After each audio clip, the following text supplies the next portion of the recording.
আসসালামু আলাইকুম। সবাইকে ঈদ মোবারক। ডাবল ঈদ মোবারক। হয়তো কিছুটা কর্মবিরতির কারণে হয়তো নিউজ নিয়ে কয়েকদিন কাজ করা হয় না, আবার হয়তো আজকে থেকে কাজ শুরু করলাম।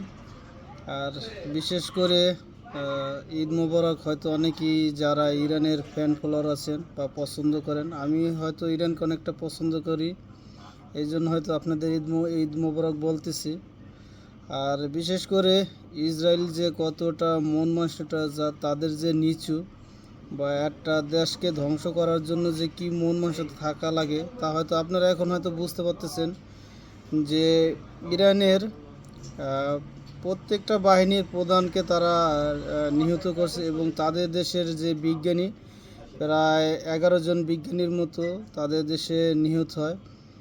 আর এটাই হয়তো আপনারা বুঝতে পারছেন যে তারা কোন মন মানসিকতা নিয়ে চলাফেরা করে, আর তারা কী নিয়ে গবেষণা করে, যে একটা দেশকে পঙ্গু করতে তাদের দেশের প্রধানকে কিভাবে হত্যা করতে হয়।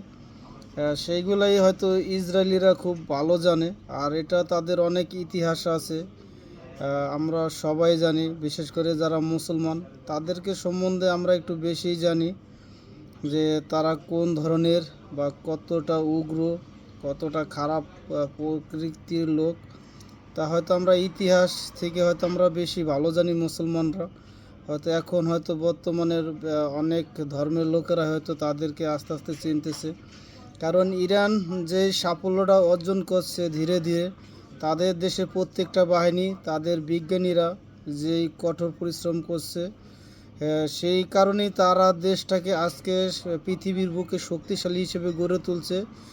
আর তাদেরকে পঙ্গু করার জন্য তাদের দেশের যত প্রধানরা আছে তাদেরকে বেছে বেছে হামলা করে তাদেরকে হত্যা করা হয়। কিন্তু ইরান এরকমই একটা দেশ যে তারা সবাই যে কতটা সাহসী, একটা গেলে তারা 10 জন দাঁড়িয়ে যায়। এখন হয়তো ইসরায়েলিরা হয়তো বুঝতে পারতেছে। আর এখন ইসরায়েলি বা বিভিন্ন প্ল্যাটফর্মে যে ভিডিওগুলো আমরা দেখতে পাচ্ছি, সেম একবারে গাজার চিত্রগুলা তুলতেছে। যেভাবে তারা গাজাকে ধ্বংস করছে, সেমভাবে ইরানিরা তাদের ইসরায়েলি দেশকে সেম গাজার দৃশ্যই করছে। হয়তো সারা পৃথিবীর দেশের লোক, হয়তো আমরা এতদিন গাজাকে নিয়ে হয়তো কথা বলছি, কেউ হয়তো এই কান্না বা এই চিৎকারগুলো কেউ শোনে নাই। এখন হয়তো তাদের চিৎকার বা তাদের ধ্বংসস্তূপ সারা পৃথিবীর দেশ দেখতে পাচ্ছে, যে তারা কতটা, এই ইসরায়েলিরা কতটা নির্মম গাজার উপরে যে তারা ধ্বংসস্তূপ চালিয়েছে। এখন তারা হয়তো বুঝতে পারতেছে, তাই হয়তো সবাইকে বলছি ঈদ মোবারক। আর আমি চাই যে ইরান এই যুদ্ধটা চালিয়ে যাক, তাদেরকে একটা শিক্ষা দেওয়া উচিত। আর যারা ইরানের ফ্যান ফলোয়ার আছেন বা যারা ইরানকে ভালোবাসেন, তারা হয়তো আমার এই ভিডিওটা সর্বোচ্চ শেয়ার করতে পারেন।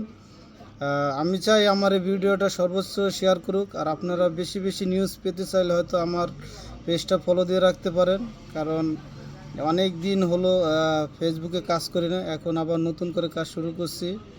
তাই আর কিছু কথা বলবো না। হয়তো আপনারা যদি ভালো কোনো নিউজ বা ইরানের কোনো নিউজ পেতে চান, তাহলে আমার পেজটা ফলো দিয়ে রাখতে পারেন। ধন্যবাদ সবাইকে। আল্লাহ হাফেজ।